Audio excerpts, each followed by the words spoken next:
on Business Incorporated today. South Africa's gross domestic product expands by 1.9% in the first quarter of 2022. Nigeria's crude oil export jumps by almost 200% to hit 5.6 trillion naira in 3 months.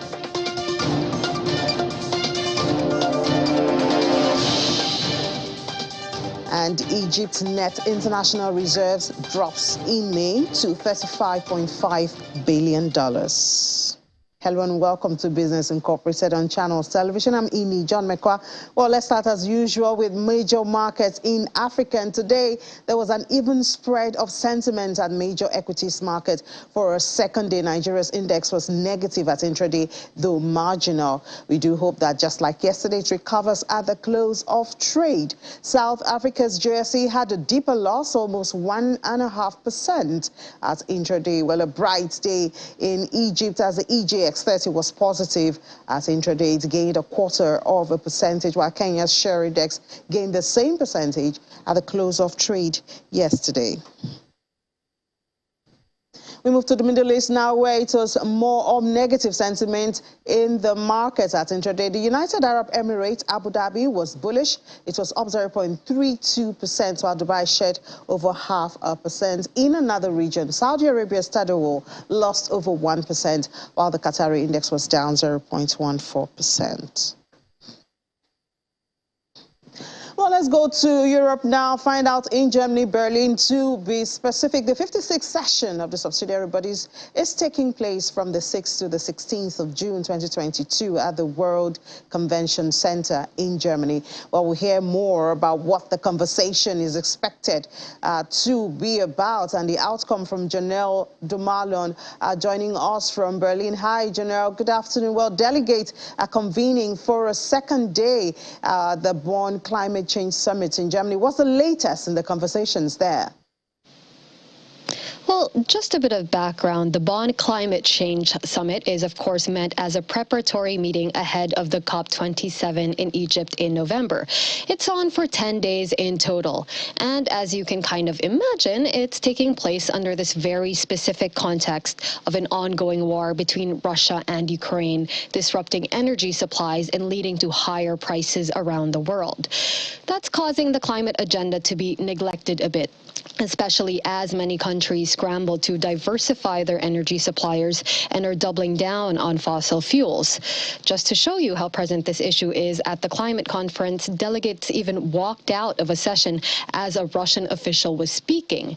But sticking to fossil fuels on account of the war is just the kind of strategy that prominent voices from the summit in Bonn are pushing back against, among them U.S. climate envoy John Kerry. He's been quoted as saying the world is cooked if it continues to rely on coal, and Russia's war cannot be used as a justification.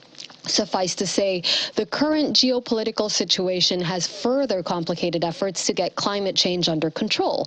But UN Climate Chief Patricia Espinosa has made an urgent appeal to the world not to give in to despair on the climate and to forge ahead with the difficult work of keeping the world from becoming unlivable. Well, but it does seem like there are no breakthroughs anticipated. But can any progress in terms of furthering climate ambitions be expected? This conference is basically meant to show what has been accomplished since the last International Climate Summit in Glasgow, where countries agreed on guidelines to implement targets for lowering greenhouse gas emissions.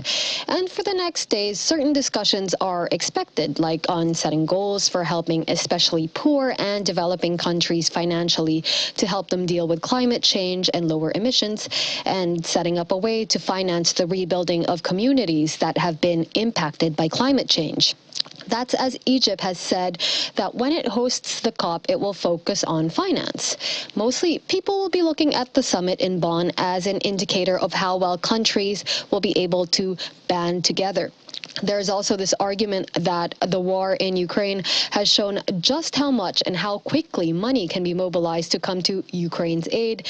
And perhaps the challenge lies in convincing world leaders that the climate crisis deserves that sort of mindset and preparedness to intervene at scale. And how's the market at this time?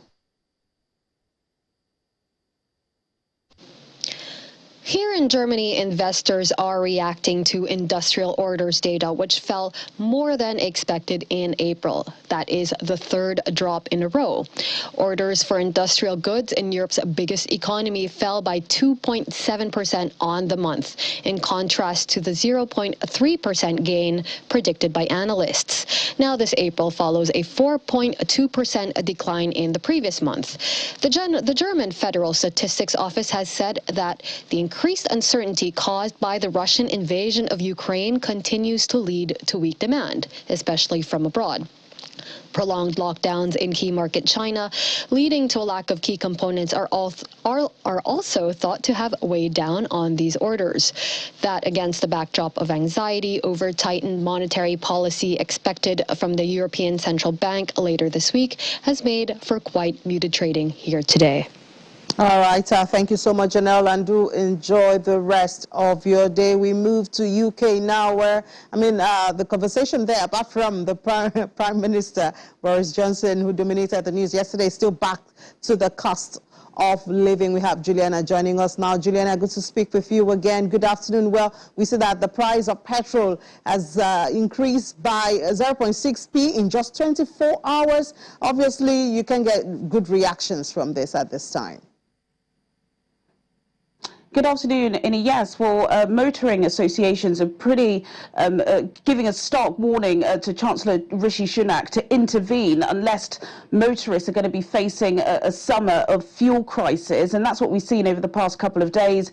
Petrol prices have risen by 6 pence per litre, and if you compare that to the cost of living crisis, which is currently at a 40-year high of 9% inflation, since the start of January, petrol prices have risen by 21%, and diesel prices have risen by 28%. In the Chancellor's spring statement a couple of months ago, he did decide to intervene, but the RAC and the AA Group are saying it's not enough. Cutting fuel duty by 5 pence really isn't going to be enough to get families out this summer, rather than facing the chaos at the borders. If people want to stay in the country and go on staycations, they are going to have to fuel their car, and it's costing about £100, which I believe is about 60,000 naira to do that thus far. Lots of people in the UK do drive petrol vehicles, but diesel is really the backbone and the engine of the economy, because of course we know that a lot of these SUV vans are used with diesel, and it is costing so much. So we are hearing RAC bosses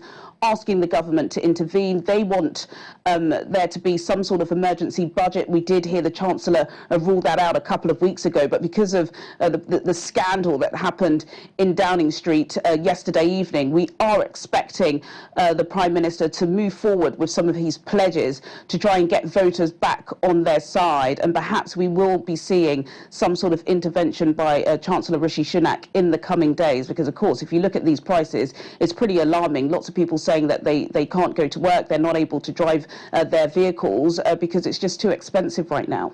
Yeah, and all of that is feeding into the service sector. We see that data shows that it is slow to the weakest since February 2021. Yes, again, this just doubles down on what I was just saying, the cost of living crisis. We did have that March GDP data a couple of weeks ago showing that the UK economy did contract by 0.9%. And again, we're always looking retrospectively when we have a look at some of this data, but the PMI data gives us a much more of an eagle eye into what's happening in the private sector. And we know that the services sector contributes as much as 80% to the UK's economy. So it's really indicating indicative of what consumers are thinking, and it has dropped. It dropped from about 58 points in April to about 53 points in May. Now, it's worth mentioning that, of course, anything above 50 does show expansion. Anything below 50 shows a contraction. But consumers are beginning to hold back. And, of course, with the soaring cost of inflation, the soaring cost of energy, lots of suppliers are having to push back the costs on consumers. And consumers are getting increasingly worried because their wages are not going that far. Also, as well, I think if you have a look at the PMI data, you've got to look at the UK unemployment sector at the moment at its lowest in decades at 3.9%, which some would say is quite good. But of course, if you are struggling to hire skilled staff at the moment, any skilled staff that is coming into a workforce is going to ask for higher wages. So we know that lots of people are asking for higher wage growth, and that is going down to the consumer as well. So pretty alarming times. I think Boris Johnson is busy trying to save his skin at the moment, but of course he needs to save the British economy. Yeah, he sure needs to do that. Are the markets looking any better? No, not really. As soon as that announcement of the victory yesterday, but for 144 of Prime Minister Boris Johnson's own MPs voting against him, the sterling dropped. It hasn't recovered since that morning shock, but the FTSE All-Share is down too, down by 0.03%. The FTSE 100 down by 0.36%. And the FTSE 250, the domestic market, that's down by 0.86%. In the currencies market, the British pound is down on the US dollar by 0.29%. That's a 3-week low. Down on the euro too by 0.04%. But at intraday, the British pound is just up on the Japanese yen by 0.40%, Innie. All right, Juliana, we do hope that the Prime Minister put the dust off and then gets to work and get some of this in the positive territory again. Thank you so much. Enjoy the rest of your day. Thank you.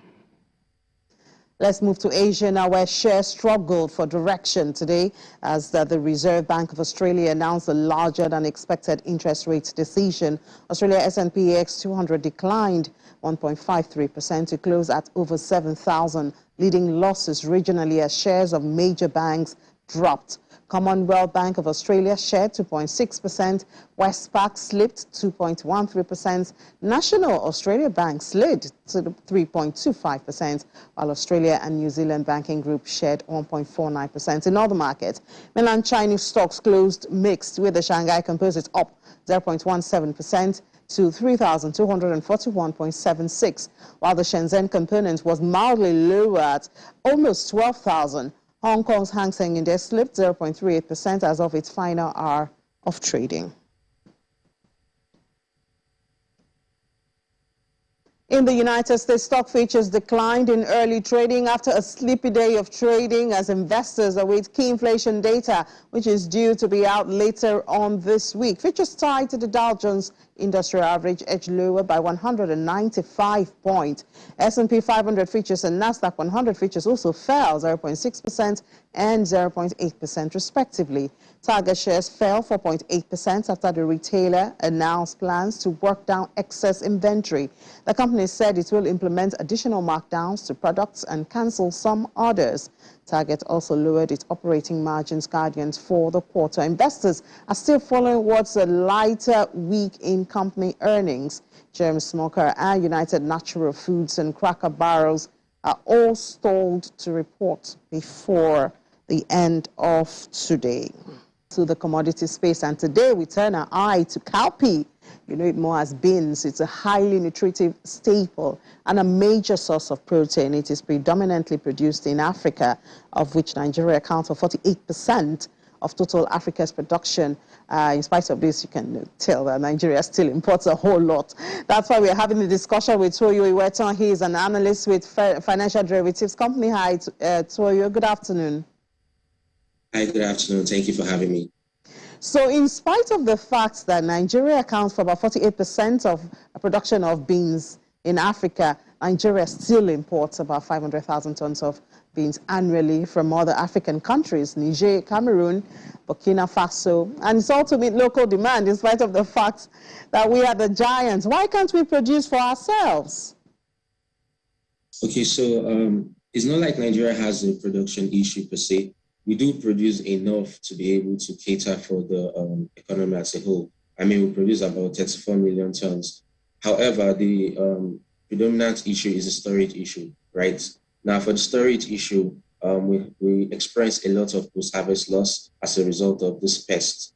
And well, moving forward, the Institute of Agriculture in Ahmadu Bello has recently provided a genetically modified species of cowpea that is resistant to this pest, because prior to now, there were a lot of old method that was used to curb this issue by spraying insecticides on these products. And then on the long run, they kind of are harmful to the health, because not every time you get to like sun these things and then have to kill the insecticides. So at the end of the day, there's a light at the end of the tunnel, especially with this genetically modified species of cowpeas that have been brought in place. All right, so we've seen the price of, I think, all commodities have spiked with COVID, and then, of course, with the war going on in Ukraine. Take us through the price movement of beans in recent times. Well, I mean, in recent times, just like at the point where the border was closed, we saw like a hike in the price of beans. However, in the current situation of the economy, you can see today, inflation is about 16.82%. Consumers will always find an alternative to curb what their purchasing power can buy, right? So in as much as beans is a highly preferred choice, because you can get different varieties from it, from your bean cakes, popularly known as akara, and your bean pudding, probably known as moi moi. When the prices of these products go high, you see people tend to go for alternative of which they can afford, because at the end of the day, you can only spend on what you can afford. And if your earning capacity is not increasing, your taste bud will have to adjust to what you can afford at the time. Exactly, Toyo. And as you said, you can only spend from what you have and not from what you have on your mind or what you imagine that you have. Now, as you've mentioned, beans is being used for a variety of purposes. And then you have the various types. I think we have the oloyin, you have olotu, we have, the ones that are specific. Do they have different prices? And how is the demand trend for these differentials?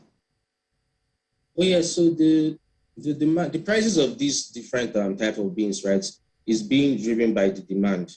Now, what exactly is driving this demand? Well, it's mostly the taste. I mean, you have the oloyin beans, which goes for about 40 to 42,000 for a 50 kg bag, and then your olotun beans goes for about 34,000 for a bag. That's about 23% difference. Now, this is because of demand for the oloyin is higher.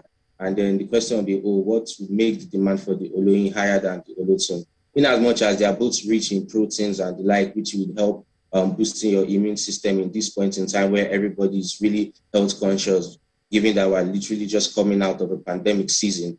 There are other factors that consumers will take into consideration. I'm talking about the taste, and then also the oloyin cooks faster, so therefore you're going to save like cost on your gas. And also, when you're trying to process it into your bean pudding and then your bean cakes, it's easier to peel when soaked. So yeah, those are like one of the reasons why you have one more expensive than the other, and then you move into it. I'm sure women will be the one driving those differentials. They are the ones who deal with the different plates and dishes and which one cooks faster. Well, thank you so much, Toyo, for giving us your perspective on the commodity today, which was beans. Enjoy the rest of your day. Thank you for having me. Moving on now, South Africa's gross domestic product expanded by 1.9% in the first quarter of 2022, representing a second consecutive quarter of upward growth. That's according to data released by the Statistics South Africa.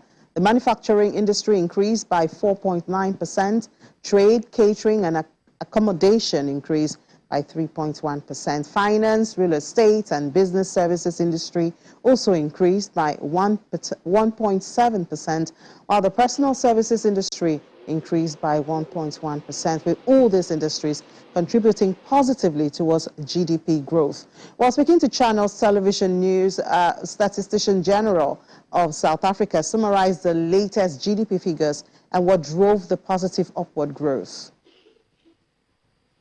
Firstly, as we talk about the first quarter of 2022 in terms of our economy, we just need to look at the fourth quarter, where we did some revisions, of course, based on new data that we received, having moved the fourth quarter of 2021 from 1.2% of growth to 1.4% of growth. Now, as of the first quarter of 2022, we are saying that our economy rose by 1.9%, and particularly it was driven by manufacturing. Manufacturing rose at 4.9%, and it contributed 0.6 of a percentage point to the GDP, whereas indeed when you look at finance as well as trade, in terms of trade, we saw it rising by about 3.1%, and indeed it contributed 0.4 of a percentage point. And in terms of finance, it rose by 1.7% and contributed still 0.4 of a percentage point. And back here in Nigeria, Nigeria's crude oil export jumped by almost 200% in the first quarter of 2022, reflecting nearly 200% when compared to this time last year, that's 2021. However, we have the Chief Executive Officer of Financial Derivatives Company saying that this does not preclude the challenges which the country is still facing in optimizing its export opportunities. So, whether OPEC increase your quota is irrelevant. As a matter of fact, there's another increase because now OPEC has agreed to another increase. So, you're going to have more than one, you'll be having 1.8, 1.9. But you are unable to produce. Then, internally, there's vandalism and a criminal enterprise called bunkering and all of that. So, the amount of stolen oil used to be maybe 5-10% of total production. Now it has expanded to almost 20%, if not 30%. So the tumor has grown, and now the parasite is beginning to damage the host, right? The host is now gasping for survival while the parasite is... Well, a lot of work to be done in Nigeria. They moved to Egypt now, where the net international reserves has dropped in May to 35.5 billion naira. That's down from $37 billion naira, and this was posted in April. It's according to the Central Bank of Egypt. The decline was due to the repaying of foreign debts and financial commitments worth about $2 billion in May. The international reserve stock of foreign currency by the end of May is enough to cover commodity imports for 5 months. The drop comes following a slight increase in NIRS in April. And gold output by Ghana fell to the lowest level in 13 years during 2021. The output dropped significantly by 30% during the year. Consequently, the country lost its position as the top gold-producing country on the continent. The recent change in taxation, coupled with operational challenges, was cited as the primary reasons behind the notable decline in the output. Imposition of new tax on small-scale mining operations has resulted in reduced gold output of 2.8 million ounces in the year 2021, and that's the lowest since 2008. That's where we draw the curtains on the program today. Thank you so much for being a part of Business Incorporated. We'll do it again tomorrow. I'm Ini John Mekwa.